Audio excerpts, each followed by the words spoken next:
Sara asked for money, so. It's true. I'm going to stand because it's a little easier for me to get in here with this.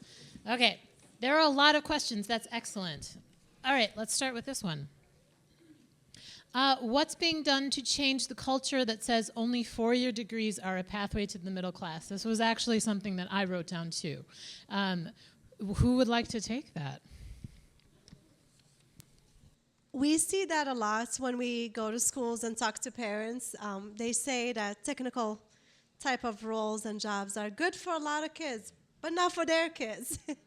So we do our best to try to show them kind of the pathway that a lot of us had taken, and where you can start or where you can end up. It's completely different things. And my niece is one of them that's in medical school right now. She's studying in completely different areas. So it is possible and it is doable. And it just takes a lot of us saying it and the teachers saying it. And from the employer's side, I think we have a little bit more push with the parents when we can actually justify it and show it in numbers. And but I think it's gonna be a huge culture shift, because even talking to some of my colleagues, they still have that motion that you have to have a 4-year degree. It's important and it's great for some roles, but not for every role. Well, and I think I'd like to add, we do what we measure. And when the federal government says how many people are going on to get a 4-year degree, that's what we measure and it's what we focus on. So we have to be really careful, once again, about what's the message that we're giving, what are the caveats that we link to the funding sources that we put in front of public education, and how do we make sure that we aren't limiting? Because if we only go with liberal arts 4-year degrees from here on out, we're going to be missing a whole huge service industry, for one. The other piece, too, that we need to remember about the educators in the K-12 education system, not intentional, no harm, no foul kind of thing, but educators went from high school to college and got a 4-year degree through a liberal arts strand, and then they went to the front of a classroom. Many never stopped on an assembly line. Many never worked in a setting that wasn't what they became. And so how can you talk about something you don't understand? And therefore, it's those guest speakers, it's the work site tours, it's expanding even our internships beyond cubicle land so that people can understand what's out there, what does it take, it's conversations, and it's also a huge mind shift and conversation shift for the counselors of today. And in Minneapolis, where we have the fewest counselors, 1 to 300, 400, I may have the number wrong, somebody from REA probably knows, but our ratio of student to counselors, there's not enough conversation going on. So again, we have to task everybody in the room to help make this message spread. Thank you. All right, next question.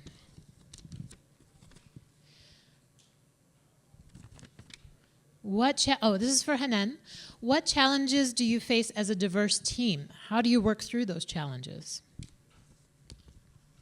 I don't look at it as challenges.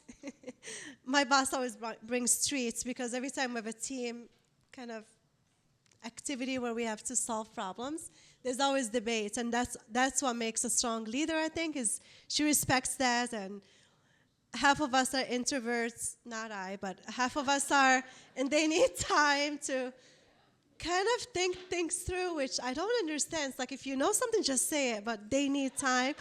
And then the other half, we're crazy passionate about something, and we're not going to leave the room until we get our way. And life does not work like that. So I think the challenges with having an amazing, diverse team is it's so cool to see one problem from so many different lenses. And sometimes someone will say something like, oh my God, why didn't I think about that? So I think the power in having a diverse team it's a beautiful thing. It's really cool to admit to yourself that you can't know it all, and how else can we tackle a problem, and just learn to be a really good listener, because I learned a lot just from being quiet and listening to others. So, and from the question before, I really will highly recommend teachers to go on externships and actually visit the workplace, because I learned that from the last few years. Teachers had no idea what we even did. They know healthcare, they know there's doctors, nurses, a pharmacist, that's about it. And we've had hundreds of teachers come through, and I know it costs money, so I think there's like a Perkins thing, I don't know. But they get paid somehow, and they come see us in the summer. But it's amazing, like we'll have them stitch, doing stitches with stuffed animals, or actually started an IV on some of our sim labs. It's been amazing just seeing it in their faces. Few of some guy teachers are like, I have never even been in a hospital if they haven't had kids or whatnot. So it's important, even if it's manufacturing, construction, for the actual teachers to see what it is. And most of the teachers that we like when they come are not the healthcare teachers that are teaching, like CNA programs and stuff. It's the English teacher and math, and why is it important to know math? Why is it important to know what equations are and all that? This is why do they weigh you when you go to the doctor and see your height, and how that ties into the meds they give you. So I think for those teachers to know the connection, it will help a lot, because the kids know to go to their specific teacher for a question, but if they can ask all the teachers that, it will be huge. Excellent, thank you. 2-year community and technical students often get tripped up with transfer to 4-year institutions. So Minnesota State, privates, UMN. How can that be addressed to streamline mobility/movement so students can acquire the education that best suits them? Anybody have any thoughts? Well, there's a lot of different ways you can take this, and I'm certainly not the transfer expert from 2-year to 4-year institutions, so I can't speak with all factual, and I may have to defer that, or we may need to take some of these questions and then respond digitally to people. I think my big thing that I'd like to mention about this, though, is it isn't necessarily about being tripped up. I think that there's the possibility that a young person chose one journey and completed it and found employment in it, and that was the on-ramp to them discovering what the next journey they were going to do. I have a 4-year degree in industrial technology. I then, about 20 years later, went back and got a master's of education in technological literacy. I then went on to get my work-based learning certificate.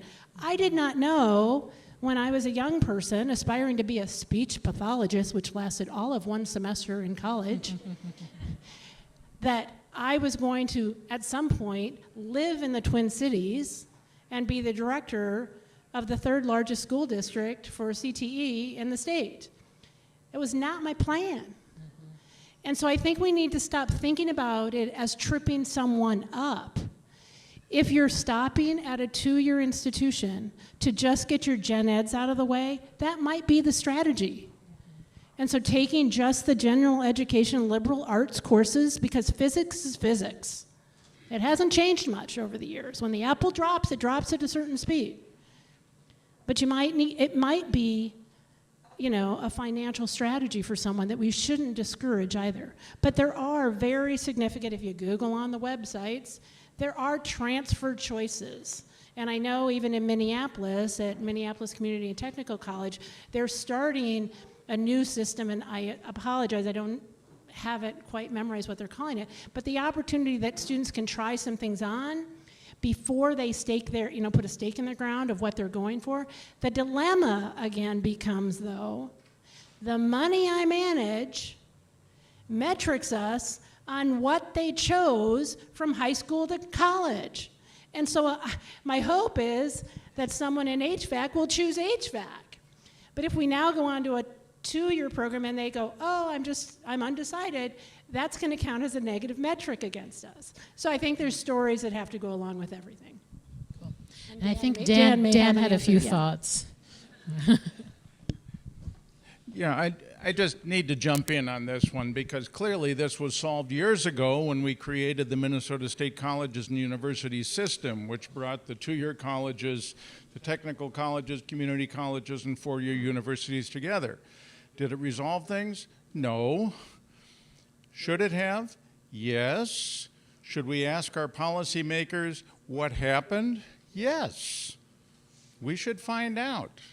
Clearly, the intent of the state and of the legislature was to get the systems to work together to make it easy for students to move from high school into the 2-year colleges, into 4-year universities if they choose. And we've worked very hard in the state to bridge the connections between high schools and the 2-year institutions. The 2 to 4 hasn't ever really worked. We should be asking our policymakers point blank, why not? Thank you. So we have a question here for Hanane. Applying for a job can be hard, especially navigating online systems. It can be a real barrier, that's what it says. What are some ways that people can learn more about opportunities and potential pathways? How do you connect with other people? And how do you get to those introductions and the shadowing piece of it? All right. Yes, it is hard sometimes to even get a person to talk to, especially with bigger organizations. And yes, everything is online. We get about 25 to 30,000 applications every week, and we have about 30 recruiters. So each recruiter has to see hundreds of resumes every day. So the best way to tackle it, that was like a two-part question. For like a job, obviously after you apply, the recruiter is going to get your information and whatnot, and you get an automatic email saying, thanks for submitting your application, blah, blah, blah. And there's an email at the bottom of it and a phone number that you can connect. We don't like it when people call every day. Hey, I haven't heard anything. But maybe like a week later, if you have not had any contact with a recruiter, it is good to be proactive and reach out and just say, hey, my name is so-and-so. I'm just calling to follow up on my application. And just being proactive always helps, as long as it's not. We have people that call 300-400 times, like, don't call me back. The other part of that question was about shadowing. We have a whole academic coordination team. That's all they do. Usually the high school, I think, counselors is who connects with us, and they send us a list of students that need like CNA rotations, or they just need to shadow. We have medical explorer programs, which is really cool. It's every first Tuesday of the month, where there's a different subject. One could be patient heavy C-section. One could be flight nurses, like they'll go to the helicopter path and like go inside the helicopter, understand what happens when trauma patients are transported. So every Tuesday is a different theme, and students, middle and high school, can sign up for those type of things as well as scrub camps. So there's different ways, but if you just want to explore shadow for a day, I've had a student with me actually 2 weeks ago for 3 days, understanding what is HR and what does it mean to be in HR. I loved it. It was so cool. She went to all the meetings with me and whatnot, but all it took is her high school, I think, counselor reaching out to our team, and all we need is immunization records to make sure that it's safe for them to be in that environment and connect to them with the right person. So that's easily done. Right. And in Minneapolis Public Schools, we would be remiss if we didn't talk about the career and college centers that are in all of our high schools, staffed by Achieve Minneapolis staff.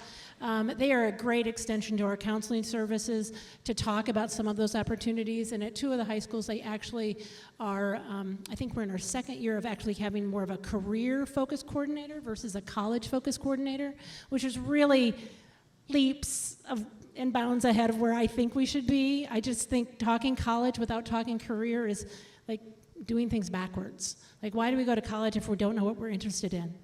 And if we don't know what we're interested in, why aren't we doing the research to try to figure it out? There's just so much that could be done ahead of that day they walk across the stage with a diploma. And I think, too, just to kind of piggyback on what Dan was up here talking about, another vision that a member of my team has is he would really like it that when a Minneapolis high school student is graduating and they're getting their diploma and shaking their hand on this end, that on the other end of the stage is that, our particular consortium partner, Minneapolis College, greeting them with a handshake saying, welcome aboard, we got you, and you start on Monday.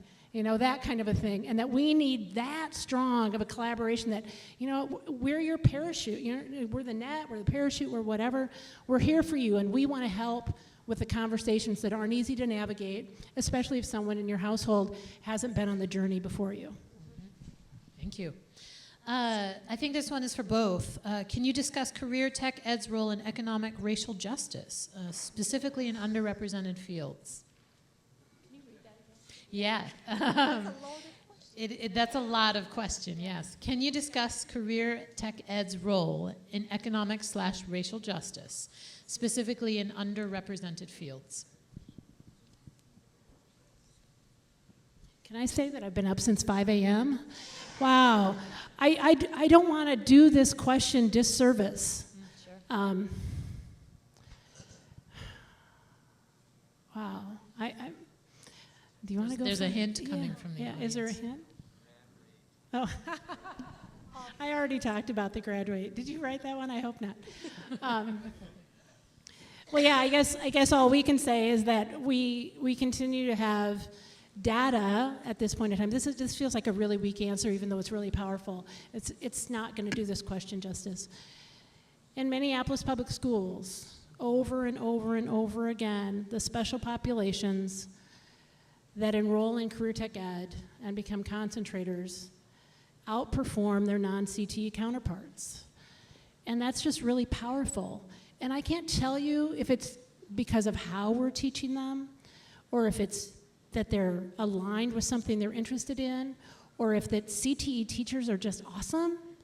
I mean, we have a different type of learning environment down in a career and technical education class for most of the career fields. I'm not going to say that they all are like that, because there are a few that are still a little more lecture-oriented in business and things like that. They don't need to be, but in my mind, they still are a little bit too heavy that way. But we really are, project-based learning at its best. We were STEM at its best before STEM was a thing to make money. We give kids a chance to try things on and be successful. And I like to think that it doesn't matter what your cultural upbringing was, or the color of your skin, or your religious or sexual orientation, or all of those things, if that's where this question was going. But that question is complex. And I can't guarantee that CTE is the magic pill for it. But I certainly know that we're a part of the prescription for success for all our kids. And I think some of the people that need to get out of the way the most is my generation.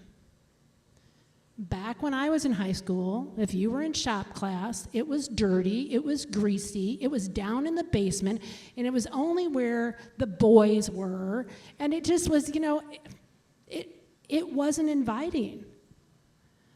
And for being the director of Career Tech Ed for a large school district, I never took a shop class in high school. And I took them all in college, and I actually I'm probably certified to teach the welding program at Roosevelt. I haven't welded in a long time. I kind of think of flash dance, and I don't think that's what they want. That's a heavy question. I don't know who wrote it. It's a great question, and it's a question that I think you should be posing to senior leadership as well. But that's a tough question, and I haven't even had a beer tonight. I'm going to pop in, and I'm going to direct this one to Hanane. Maybe you can throw some thoughts out there, too. It's related to the last question. It says, while there is value in CTE, how do we move past the equity gaps that currently exist in which people of color and I think it's SES people, are working jobs with low wages, low chance for upward mobility? So jobs that are after the certificate and the associate's degree. So how do we move people from, let's say they do come in and they end up being just getting in that doorway job that needs the associate's degree, and how do we keep people from getting stuck there? What supports are there in place to move people onward? Sure. We grow people from within in our organization. Specifically, I can talk about Fairview. That's part of all of our jobs. Like, I started as a receptionist. I had no idea what HR even was. And just by talking to mentors, there's so many people, when you get hired, you're paired with people if you have the interest to learn about career pathways. And that's what I talked about in the beginning, is I was very lucky that I connected with the right people. We have tons of housekeepers that go through a program to, I don't even know what it's called. It's like an accent modification class. I took it because my French was really strong, so it was really hard to understand me. There for a while, it got better. But we have a ton of classes for all of our employees to interact and connect with our VPs, with whoever it is. They might not even know what they want to be, but like our CNAs, great first step. Everyone has to be a CNA sometime before they move into other direct patient care positions. It breaks my heart when I talk to students. I was at St. Kate's talking to some graduating students, and one of them got a degree in international studies because she likes languages. And I'm like, so what are you going to do with it? Oh, I'm thinking about being a flight attendant with Delta. And I'm like, you just need a GED to be a flight attendant. You do not need to spend $50,000 a year to get a bachelor's because you like languages, which you didn't learn languages. You learned like snippets of each, a little bit of everything. But so it's important that we have those talks very, very early on with our youth because a lot of East African students I work with, which I love working with them. I grew up Muslim. My husband is Catholic, so I'm very diverse. I love every religion. My household, we celebrate every holiday because it's fun, like Easter to Eid to whatever. But I talked to the imam a few times because at scrub camps, the dads will come in and, you know, with their daughters and like, yeah, my daughter is not wearing scrubs. She can't wear pants. And I'm like, yes, she can. There's nothing in the Quran that says a Muslim girl cannot wear scrubs. Like, there's nothing. And we do a lot of education because a lot of times you just don't know. Like, if I'm a Muslim doctor and a Jewish person's dying, you're going to save them. You're not going to say, what's your religion before I touch you? So there's a lot of silly things that sometimes we put as barriers that really shouldn't be there. There's a lot of things to be sensitive about and be respectful for, absolutely. But I think a lot of times we make these issues bigger than they really should be. So as far as moving up the ladder, there's opportunities there. It takes, I don't know what that's saying, two to tango. You have to want to learn. You have to want to grow. You have to be humble and know that you don't know things and go through classes. But if the passion is there and the will is there, there's resources for people to move up the ladder easily. Well, and I think it's just really important. So all of my secondary career and tech ed counterparts in the room, we don't design programs of study that aren't high wage, high demand, in demand, high skill, beyond living wage. So when somebody comes and wants me to design a program on basket weaving, well, if Hennepin County doesn't need basket weavers, I'm probably not funding it. It doesn't mean that somewhere in the school district system it couldn't be funded, but it won't be funded with career and technical education dollars until, you know, some major basket weaver company comes to the Twin Cities and we have a shortage of them and they're paying a great wage. And so I think that's a big deal that, you know, part of our job is creating on-ramps. And especially at the high school level, you know, we're trying to expose. I'm not trying to get a student to be stuck in a track of who they're going to become because, heck, I bet there are many people in this room like myself who are not in the same career field as they once were. And they grew into something else that made them a richer, better, happier person. So. All right, thank you both. I will say that if I had talked to someone who told me when I was in high school, you could do a technical career and be successful at it and earn a lot more money than you're making right now, I probably, not this event, sorry guys, but I would have said it would take that person actually saying, I believe in you. So I'll throw that out there. In response to that question as well. And a reminder, not everybody is motivated by money. Mm-hmm. And we need to make sure that we are not metricing success with the paycheck. However, in the words of my father, we do need to keep the wolf away from the door. And we need to be able to put food on the table and have, you know, heat on in the winter and things like that. And we need to be happy and healthy and well-rounded and have a really great network of people who've got your back when times get rough. And that does not always mean 6 digits before the decimal point. It is motivating, though. Not gonna lie. And I agree. I think about this as a person who thinks like an engineer but ended up in the arts. So, okay, pushing back a little bit. Moderators getting involved. I've got 3 questions that I think are somewhat related, so I think those will be our last 3. Okay. First one. How can high schools and tech colleges partner to address, number 1, effects of baby boomer retirements, and 2, Minnesota's workforce shortages? So that's 1. And these last 2 are sort of related. I work in a charter school located in St. Paul, so we are our own district. We don't have any CTE courses. How can we reach out to get resources and CTE courses for our students? And then how do I contact my local CTE director or directors to support them? So the first one was about how can high schools and tech colleges partner to address the baby boomer retirements, workplace shortages. And the second question was about partnering or reaching out to CTE to figure out how to get those programs in or to support. I guess for that first question, being in healthcare, a lot of our jobs, you have to be at least 16, 17 to even be physically able to be in the environment that the jobs are. So we don't hire people younger than that, but there's definitely pathways to get in. We have a lot of our CNAs at age 16, but they're not in the hospital. They'll be like in our nursing home or adult daycares. Home care and hospice will have some sitters. In behavioral, we have some sitters that could be a little bit younger. But there's pathways, and that is a good first step to get into healthcare. The other path that a lot of youth will take is volunteering. And it's a really good way. It's an amazing way to expose yourself to so many things. I started as a volunteer, and I was 100% convinced that I wanted to be an RN, and I shadowed for a shift in the ER at Southdale, and I was, oh no, not for me. I saw way too many things happening, and it was not gonna be the job that's gonna make me happy.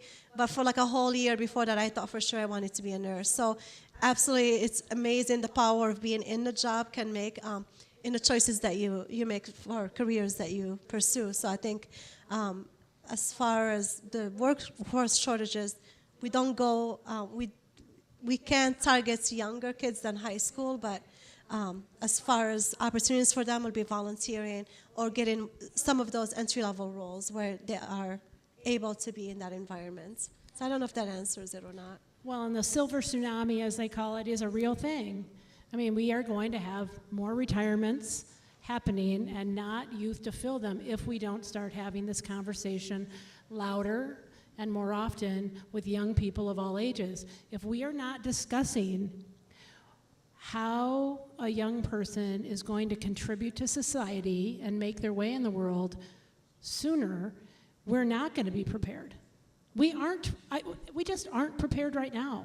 Even with great career tech ed programs, our high school structure currently has so many graduation requirements that were built out eons ago on what the proper teacher licensure was to get the proper credit or knowledge, to be ready to graduate, to get the diploma to go on, that we don't have a lot of career tech ed high schools in this state.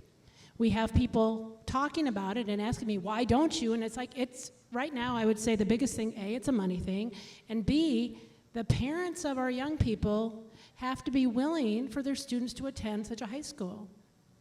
And hey, it's my chance to say it.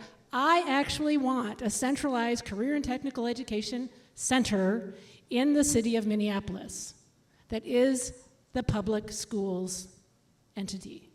I want that. I want to make it happen. I think it's good for many of our students. It won't be for all, but I think it will be a great way to maximize resources, knowledge, the expertise of industry partners, guest speakers, et cetera, when we can really concentrate and do something well, even if it is 12, 16, 20 different programs of study. Having those teachers all under one roof and having that be an accepted learning platform would be great. Question 2 about the charter school. You are in luck, whoever you are. You need to reach out to St. Paul Public Schools, Perkins coordinator, and talk to them. Because charter schools can be written into an annual Perkins application with caveats. And I think I'll get this right. You have to have a CTE teacher on staff for the program of study that you want to have supported for your students. And the way we've done that in the past in Minneapolis, we would partner with Minnesota Transitions Charter School, I might get it right, and they had somebody who qualified for welding, so their welding teacher and their students would come over to my facility at Roosevelt High School and use that welding lab to go. Now, for those of you who know, CTE teachers are a hot commodity, and they're hard to find. The licensure system, even with the new tiered system, has its limitations. And it isn't, unfortunately, it's not just enough to be passionate about what you do and come in a classroom and say you're a CTE teacher. because there's a lot of other things going on in that classroom beyond the content of the program of study that you're supporting. Our students have many, many, many, many, many more needs than that, including help picking out their prom dress, which is a real thing. And you have to understand, did they get food before they came in? I mean, there's so many things. But charter schools do have a place in the federal funding from the Carl D. Perkins, now Perkins 5. But you have to work with your local school district within the boundary that you are. And so that would be, it's Kathy Kittle, thank you. Kathy Kittle, Kittel, I believe, in St. Paul Public Schools. So I hope that helps you. Thank you. Or they could open and enroll in my school. I know, and write a grant so that they can get Exactly. there. Great. We're good at that. I know that there are many more questions that we didn't get to, and I wish we had more time. However, I know that there is an email coming with some resources that have links to all of this information that you learned about tonight, and so I hope that that gives you at least a starting place to do some research for those of us who really like doing that. Final thing to say, please complete the survey. If you haven't, take a moment. There's a paper one. There are paper ones back here. You can drop those at the desk. Or, yes. I need to say one last thing. So if the Minneapolis Public Schools ends up doing the citywide assessment, asking what you want in Minneapolis Public High Schools, and you believe in career and tech ed, please make sure that your voice is heard, because the question may not be obvious. We're trying to get some questions on it to find out what the city wants from us, where they want us to grow, how they want us to fund. And if the voices don't come through, then they won't choose that. And so not that you need to have my vision for what's coming, but it's possible. And we're on the cusp of really great things related to getting our kids ready for what comes next beyond just the basic core. Yes, very important. Good job, Sarah. Yeah. Plug.